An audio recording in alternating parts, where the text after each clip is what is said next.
ನಾನು ಎಷ್ಟೊಂದು ಜನ ಕೇಳ್ತೀನಿ ಆಚೆ ತಿನ್ಬಿಡಿ, ಯಾಕೆ? ಇವಾಗ ನೀವು ನೋಡ್ತೀರಾ, ಒಂದೇನೋ ತರಕಾರಿ ಕಟ್ ಮಾಡ್ಬೇಕಂದ್ರೆ ಯಾರು ಗ್ಲೌಸ್ ಉಪಯೋಗಿಸಲ್ಲ ಆಯ್ತಾ? ಆ ಕಾನ್ಸೆಪ್ಟೇ ಇಲ್ಲ ನಮ್ಮ ಭಾರತದಲ್ಲಿ. We all have sweat glands, sweat ಬರುತ್ತೆ. ಇವಾಗ ನೀವು ಯಾರ್ಯಾರ್ದು ಎಲ್ಲೆಲ್ಲೋ ಅಡುಗೆ ಮಾಡಿದೆಲ್ಲ ತಿಂದರೆ you literally eating their sweat. ಅದೆಲ್ಲ ಯೋಚನೆ ಮಾಡಿದ್ದೀರಾ? ಒಬ್ಬರಾದರೂ ಎಂಥ 5 ಸ್ಟಾರ್ ಹೋಟ್ರು ಯಾರೂ ಗ್ಲೌಸ್ ಹಾಕ್ಕೊಂಡು ಕಟ್ ಮಾಡೋ ತರಕಾರಿನ, ನಿಮ್ಮ ಸ್ವೆಟ್ಟೇ ನೀವು ಟೇಸ್ಟ್ ಮಾಡಿರಲ್ಲ. ಇವಾಗ ಲಿಸ್ಟ್ ಹಾಕೊಳ್ಳಿ ಎಲ್ಲೆಲ್ಲೆಲ್ಲ ಎಷ್ಟು ವರ್ಷದಿಂದ ತಿಂತಾ ಇದ್ದೀರಾ ಅಂತ, ಯಾರ್ಯಾರು ಸ್ವೆಟ್ಟನ್ನು ನುಂಗಿದಿರೋ ನೀವು. ಕ್ಲೀನು ಅಂತ ಹೇಳಲೇಬೇಡಿ, ನೀವು ಸಾಧ್ಯನೇ ಇಲ್ಲ. ಅಥವಾ it's very very important.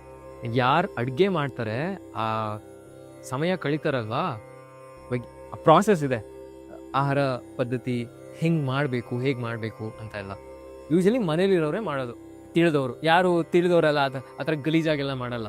ಎಲ್ಲೋಯ್ತು purity? ಅಲ್ಲೇ ಹೊಟ್ಟೋಯ್ತಲ್ವಾ. ಶೌಚ ಅನ್ನೋ ಕಾನ್ಸೆಪ್ಟೇ ಇಲ್ಲ ನೀವು ಆಚೆ ತಿಂದಾಗ. ಯಾಕಂದರೆ ಒಂದು, ಅವರು ಒಳ್ಳೆ ಮಾನಸಿಕ ಸ್ಥಿತಿಯಲ್ಲಿ ಮಾಡಿರಲ್ಲ. ನಿಮಗೂ ಗೊತ್ತು, ನೀವು ಮನೇಲಿ ಆಹಾರ ತಯಾರಿ ಮಾಡ್ತಾ ಇದ್ದೀರಿ, ಎಷ್ಟು ಶುದ್ಧವಾದ ಮನಸ್ಸಿನಲ್ಲಿ ಮಾಡ್ತೀರಾ.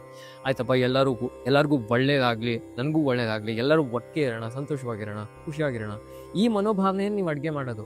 ಇವಾಗ ನೀವೆಲ್ಲೂ ಆಚೆ ತಿಂತಾರಲ್ಲ, ಅವರೆಲ್ಲ ಇದೆಲ್ಲ ಏನಾದರೂ ಯೋಚನೆ ಮಾಡ್ತಾರ? ಅವರು ಅವ್ನು ತಿಂದು ಹೋದರೆ ಸಾಕು ಅನ್ನೋ ಸ್ಥಿತಿಲಿರ್ತಾರೆ ಅವರೆಲ್ಲ. ಈ ರೀತಿ ಇದ್ದಾಗ ನಿಮಗೆ ತಿನ್ನೋ ಆಹಾರದಲ್ಲಿ ಶುದ್ಧತೆ ಎಲ್ಲಿರುತ್ತೆ?